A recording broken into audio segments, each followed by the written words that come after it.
I'm sure you're familiar with the legendary Mothman, the mythical monster that terrorized the citizens of Point Pleasant, West Virginia in the late 1960s. But since this cryptid has been covered so much on YouTube, I wanted to focus on a lesser-known sighting all the way across the Atlantic that has a striking resemblance to the Mothman we all know and love today.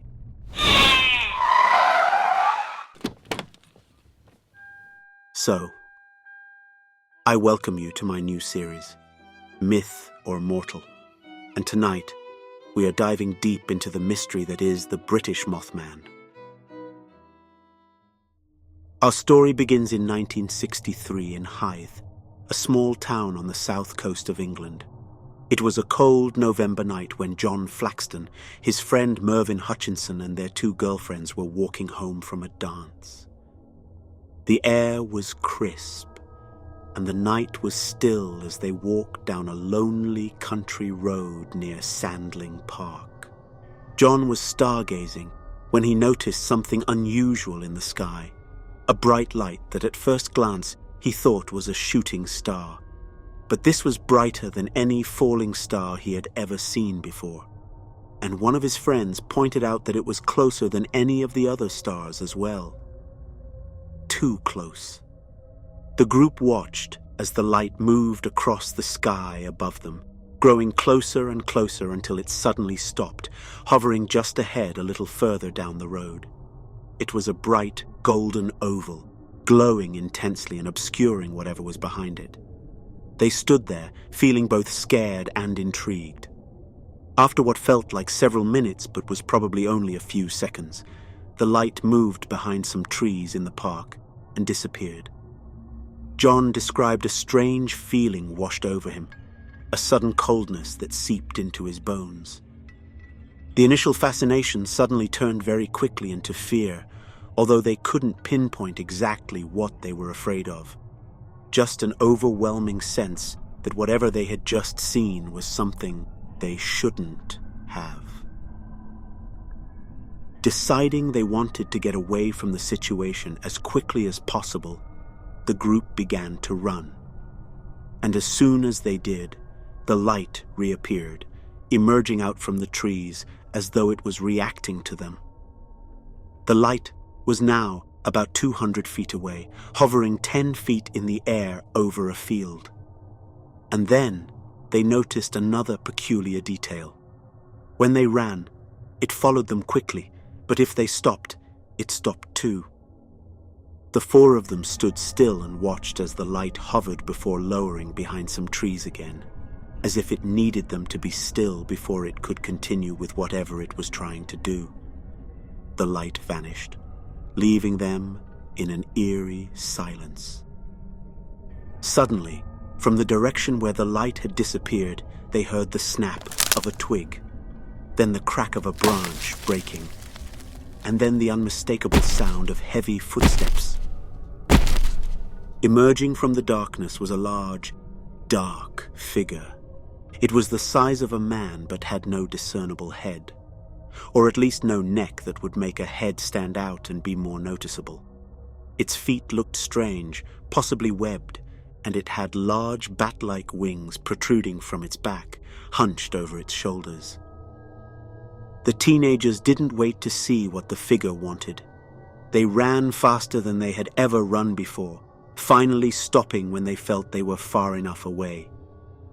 They contacted the police who, surprisingly, took their story seriously. Despite it being four teenagers claiming to have seen a glowing light in the sky and a large, part bat, part man creature, but the fear on their faces convinced the officers that they had genuinely seen something that night, something that had shaken them to their very core. Each teenager was apparently interviewed separately, and all four of them described the events and what they saw in an essentially identical manner. Just a week later, on the evening of November 21st, Keith Croucher, a 17-year-old local, found himself walking alone through the fields near Sandling Estate. The sun had already dipped below the horizon, casting a blanket of darkness over the landscape. As Keith made his way through the quiet countryside, he started approaching the local football pitch, and his attention was suddenly drawn to a peculiar sight, a bright light emanating from the field. Intrigued, he approached cautiously. At first, he thought someone must be playing and had lit up the field for practice. However, as he drew nearer, he quickly realized that was not the case. A luminous oval-shaped object, surrounded by shimmering golden haze, hovered silently above the deserted field. Its aura so intense that it seemed to illuminate the entire area with an otherworldly glow. Keith squinted his eyes, trying to discern if there was anything behind the light creating the illumination. But no matter how hard he looked, he couldn't make out any discernible source. Transfixed by the spectacle before him, he watched in awe as the mysterious light began to move, gliding gracefully across the pitch before vanishing into the dark woods. Left bewildered by the inexplicable encounter, he could only stand in silence, his mind racing with questions about what he had just witnessed. A few nights later, driven by a mixture of curiosity and a bit of friendly daring, John McGoldrick and his friend decided to venture into these woods. They had been captivated by the strange reports by Flaxton and his friends, and they decided they wanted to see if they could uncover any mysteries for themselves. As they made their way through the dark, dense forest, the quiet of the night only heightened their senses. While they didn't encounter any eerie lights or cryptids that night, they did potentially find the location where Flaxton and his friends had their encounter with the creature.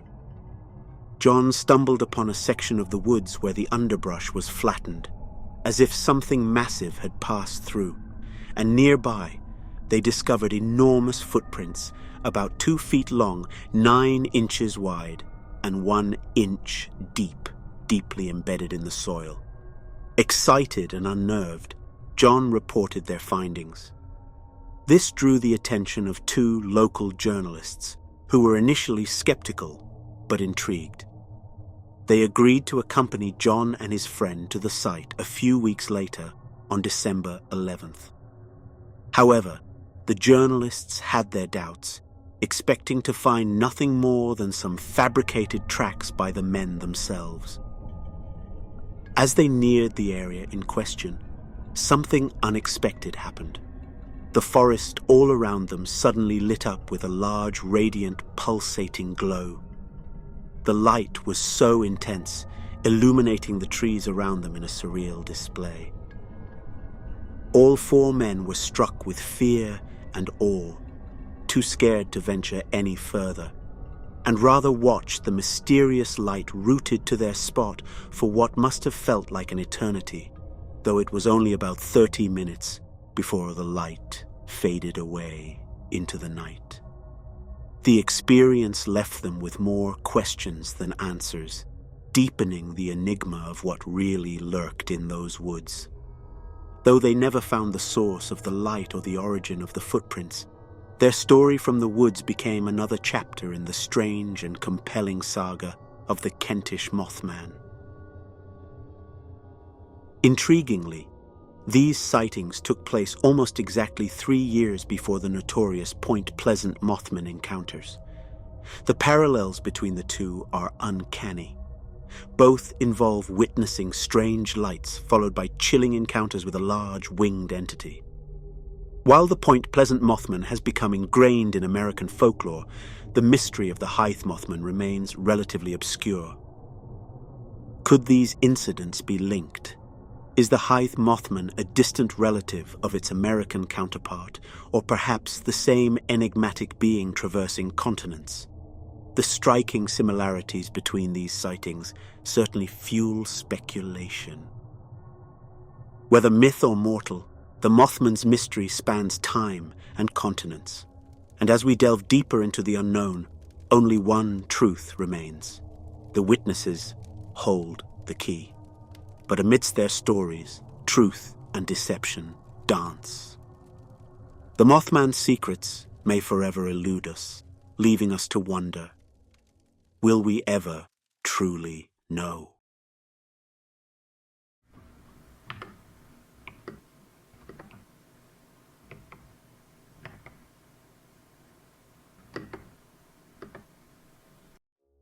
What is a skinwalker? They're not cryptids, urban legends, or ghost stories. In Navajo culture, these entities are deeply feared and respected. Skinwalkers are not to be spoken of, as just mentioning their name is thought to draw their attention, a risk very few are willing to take. This silence has led to the lack of knowledge and true stories about these creatures, despite their mainstream popularity, placing them in a truly unique position. Skinwalkers, known as Yenagloshi, in their native tongue, trace their origins back centuries within the Navajo Nation. In ancient times, certain healers would travel to the 4 sacred mountains that mark the borders of the Navajo Nation, 2 in Colorado, 1 in Arizona, and 1 in New Mexico. These practitioners needed to cover vast distances quickly to perform sacred rituals and healing ceremonies. It is said that spiritual guides taught these individuals how to take the form of animals, enabling them to move swiftly across the land. They learned how to transform into creatures like deer, coyotes, and hawks, allowing them to carry out their duties more efficiently. But learning the art of shape-shifting was extremely difficult. It demanded years of dedication, learning the sacred songs, and going through countless ceremonies to earn these divine abilities. However, not all were prepared nor willing to endure such a grueling journey. Some sought quicker, easier paths, and in response to their desires, evil and darkness emerged, answering their prayers, but at a grave price. Their first gruesome demand, the sacrifice of a close family member, a loved one.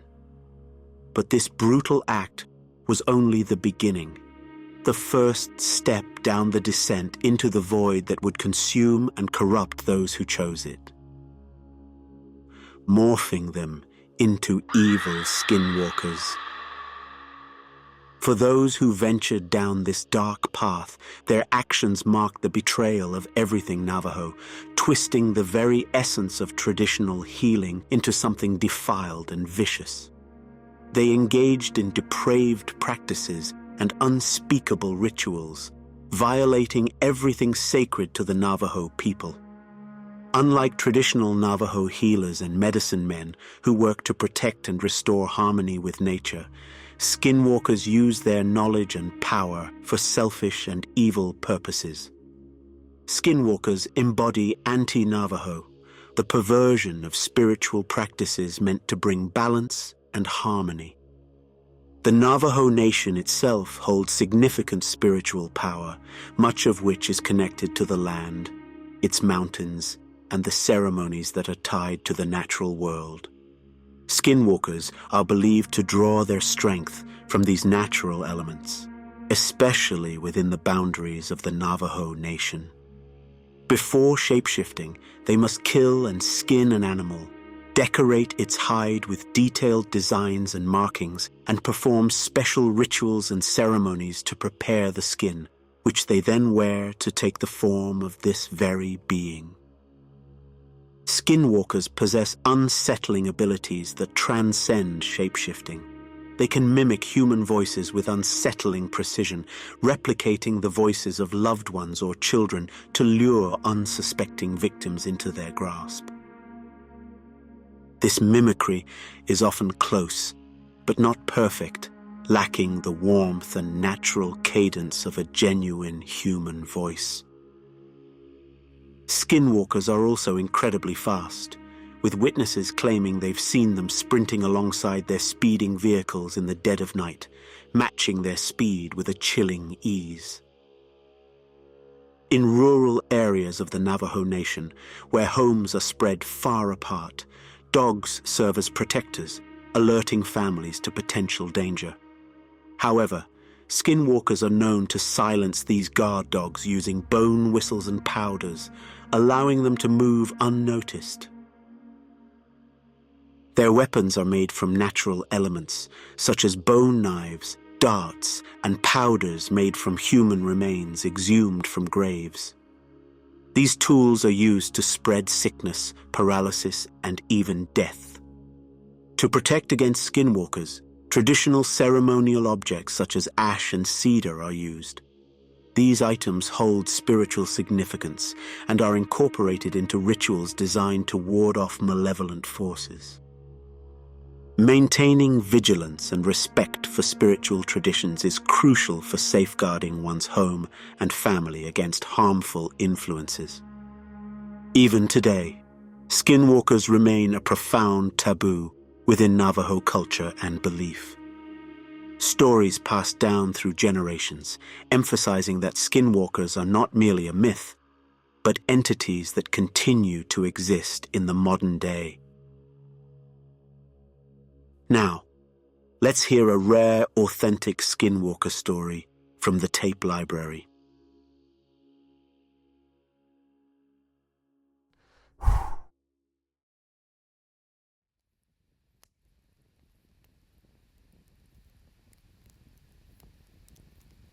This story comes from the book Some Kind of Power by Margaret K. Brady, who collected first-hand accounts of skinwalker tales from Navajo children. It follows a family, a father, mother, daughter, young son, and a baby boy, who lived isolated in the Utah wilderness. When they needed essentials, they would make the long half-day journey to the trading post, something they had done many times before. One day, the parents and daughter headed off for supplies, leaving the young son to care for his baby brother. Although a tough task for someone his age, he had always proven to be responsible. Plus, he invited a friend over to help. The day passed smoothly. The baby fussed now and then, but a little food and play calmed him down. By sunset, he was peacefully asleep. As twilight fell and the house grew eerily quiet, the boys heard scratching at the window. Startled, they looked outside. Nothing. Minutes later, a soft knock sounded at the door. Cautiously, they opened it. Again, nothing.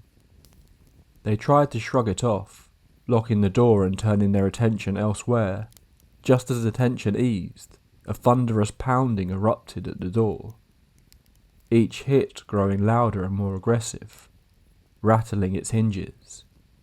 This was no polite knocking. This was an attack.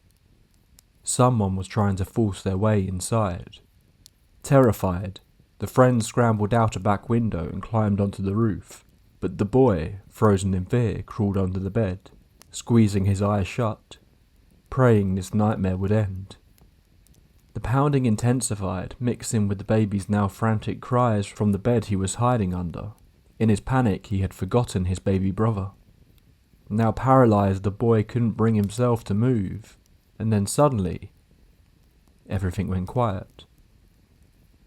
Silence filled the room, stretching on as he lay hidden, still too afraid to check on his brother.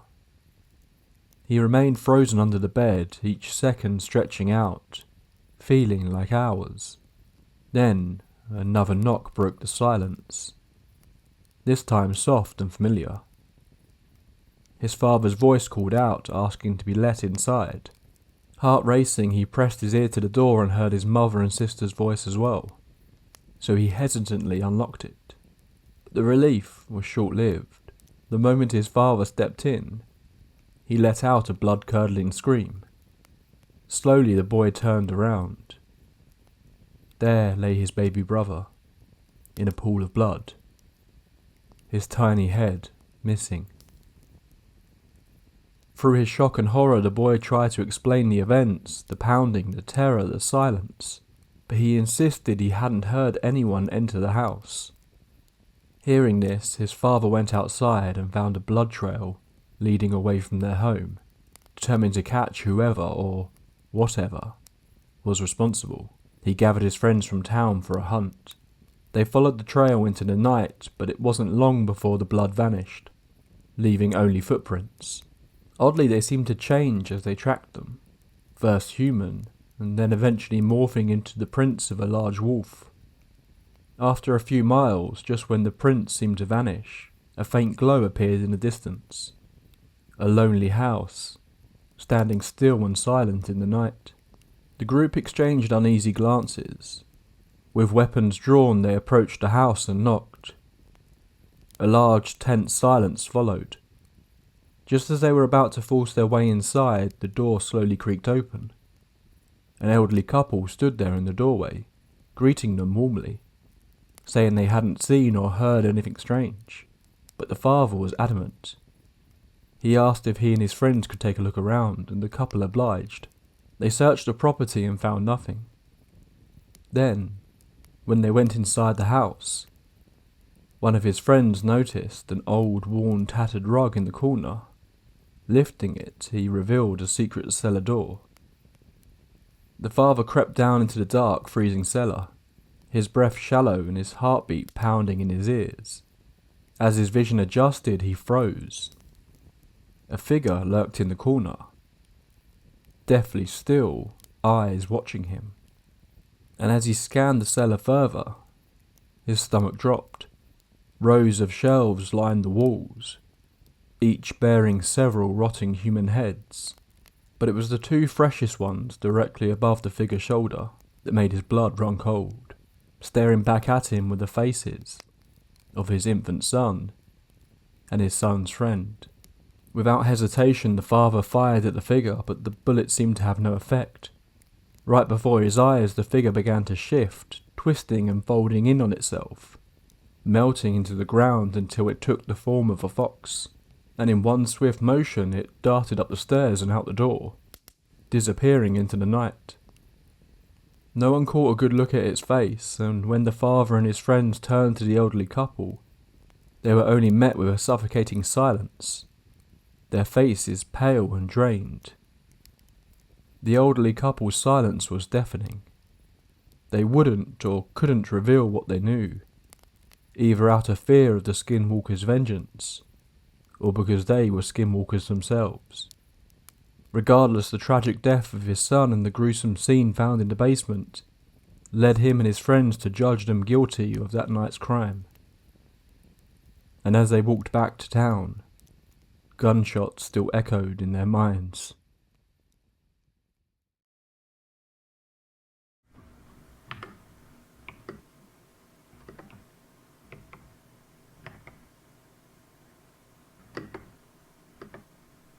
In the year 1884, an iron bridge was built in Denton, Texas. This bridge, known as the Old Alton Bridge, was intended to connect the small, almost forgotten town of Alton with Denton. Alton, established in 1848, was little more than a blip on the map, beginning with a single resident and chosen as the legal heart of Denton County. However, once the county seat moved to Denton, Alton faded into oblivion, its residents scattering to other places. The old Alton Bridge, now silent and unused for vehicles, carries with it a legacy shrouded in eerie tales and dark legends. It is said to be haunted by a sinister entity known as the Goatman, a demonic creature that is half goat and half man, with glowing hollow eyes and menacing horns. Stories about the Goatman's origin vary. One popular tale speaks of Satanists performing dark rituals on the bridge, opening a portal for the demon. Indeed, there are records of strange ritualistic activities on the bridge and in the surrounding forest. Another legend tells of a successful African-American goat farmer hanged by Klansmen, whose spirit returned as the Goatman. Although compelling, this story lacks historical evidence, as no record of such a farmer exists. Demons, after all, are beings beyond the natural world, and not spirits of the dead. Those who visit the bridge often report unsettling experiences. A deep, growling voice has been heard, commanding intruders to "Get off the bridge." One man recounted how he and his friend heard this voice. He ran, but his friend stayed behind. To his horror, He watched as his friend was dragged towards the railing and thrown into the water below. The sound of hoofbeats often follows those who dare to cross the bridge, as if something unseen is chasing them away. Legend has it that knocking 3 times on the bridge will summon the Goatman. For nearly a century, there have been rumors of people vanishing near the bridge and in the woods that surround it. In addition to the Goatman, some have seen the ghostly figure of a woman or heard her eerie laughter. Visitors often report feelings of intense anger and violence when walking through these woods. The area is believed to be a site for satanic rituals, attempting to summon dark forces. One paranormal investigator claimed to have found animal remains, suggesting sacrificial rites. The situation grew so alarming, local pet stores stopped selling cats due to the number of them found sacrificed in the woods. The Goatman, and perhaps other entities around the bridge, are said to be extremely dangerous. People have reported being thrown, dragged, and even scratched. 3 scratches, a mark believed to mock the Holy Trinity, a signature of demonic attacks. Overwhelming feelings of aggression have led some to nearly lose control. One investigator was so overcome with violent thoughts that she envisioned murdering her entire team. Leaving behind the haunting tales of the old Alton Bridge in Texas, we venture further north, where dark legends and eerie folklore blend seamlessly with the landscape. Our next stop is near Louisville, Kentucky, where a dangerous train trestle spans a small creek, hiding sinister secrets within its rusted beams. This trestle, rising 90 feet above Pope Lick Creek, has been the site of countless eerie encounters and tragic accidents over the years. Over a dozen people have met their end in this area, with many believing that a creature that is half man and half goat is responsible for these mysterious deaths. This is the legend of the Pope Lick Goatman. Intriguingly, the Pope Lick Goatman bears a striking resemblance to the Goatman of the old Alton Bridge. Both cryptids are described as monstrous figures, half man and half goat. The Pope Lick Goatman is known to walk upright on 2 cloven-hoofed legs, its body covered in greasy fur and sharp horns jutting from a pale forehead. These similarities suggest a deeper, perhaps even more unsettling connection between these legends. Dating back to the 1960s, rumors began of a creature lurking beneath the old train trestle. The Pope Lick Goatman has become an infamous figure in local folklore, blending the supernatural with the terrifying reality of the trestle's very real danger. There are various origin stories for this creature. One popular tale suggests that the monster is a vengeful circus freak seeking retribution for the cruel treatment it endured. Another story claims that it is the twisted reincarnation of a farmer who sacrificed goats to Satan in exchange for immortality. Regardless of its true origin, the Pope Lick Goatman is said to possess hypnotic powers, luring people onto the trestle with a mesmerizing gaze or mimicking the voices of those they trust. Once entranced, victims are either struck by the passing train, jump to their deaths, or face the creature's wrath. Despite its classification as an urban legend, the trestle's real danger cannot be ignored. The trestle itself is a dangerous place. With no railings and no safe havens, for those who venture onto it must choose between facing the oncoming train or a deadly fall. Despite its weathered appearance and its aura of abandonment, the Pope Lick trestle is far from inactive. Trains frequently thunder across the aging structure, their presence a stark contrast to the quiet, eerie atmosphere that surrounds the area. The sense of desolation is deceptive, masking the peril posed by the regular and often unexpected arrival of locomotives. The bridge's seemingly forsaken state belies the very real and continuous danger it harbors for those drawn in by the legend of the Goatman. The surrounding hills and dense forest make it nearly impossible to hear the train's approach until it's too late, and the wooden crossbeams are spaced too far apart for running, and few have the strength to hang from the side while the train violently rumbles above them. With a high kill count attributed to this cryptid, the blend of real danger and supernatural terror makes this a place where myth and mortality collide. We will now look into the tragic tale of one of its victims. Raquel Bain, a high school student in Dayton, Ohio, was known for her daring nature. Her adrenaline-fueled pastime of car surfing, clinging to the roof of a moving vehicle, earned her a reputation as a thrill seeker.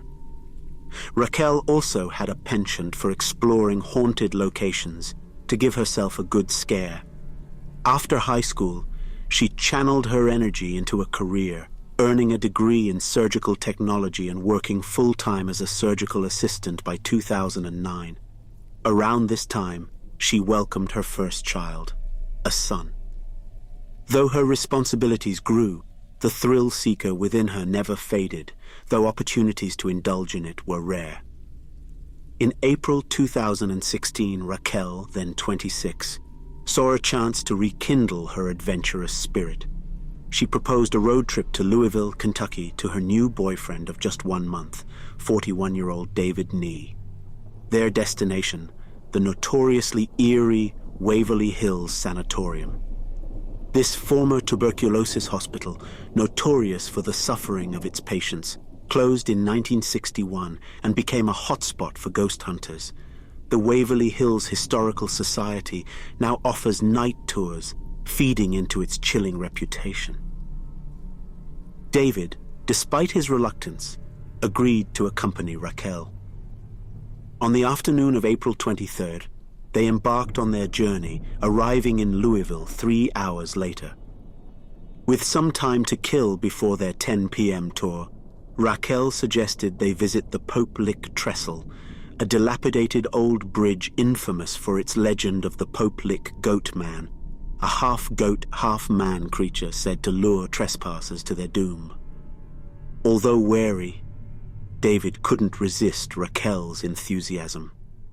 They drove to the trestle, parked by the roadside, and hiked up a dirt path leading to the bridge. Ignoring the prominent "No Trespassing" signs, they squeezed through a gap in the fence and continued to the bridge. This narrow, almost 800-foot-long structure, standing 90 feet above the ground, connected 2 hills and loomed ominously before them. Raquel, undaunted, stepped onto the bridge, urging David to follow. About halfway across, the bridge began to shake. Turning around, they saw 2 bright lights moving towards them, an oncoming train. Realizing they couldn't outrun it, David yelled for Raquel to hang off the side of the bridge, where the wooden slats extended just enough to potentially save them. David somehow managed to hang on as the train violently thundered past above, but Raquel was struck and thrown off the bridge to her death before she could get into position. David survived, but was later charged with trespassing and fined $2,300. The railroad company was not held responsible as they had adequately warned trespassers. Raquel's tragic fate is one of many at the Pope Lick Trestle, where countless thrill seekers have met similar ends, drawn in by the haunting legend of the Pope Lick Goatman. Despite the dangers and warnings, the allure of the bridge persists. In the end, Raquel's story is a stark reminder of the fine line between curiosity and peril. And some legends, no matter how enticing, are better left alone. The trestle stands as a grim reminder of the dangers of chasing legends. The mystery of the Goatman endures, a chilling presence over the darkened bridge, forever calling to those who dare to seek him.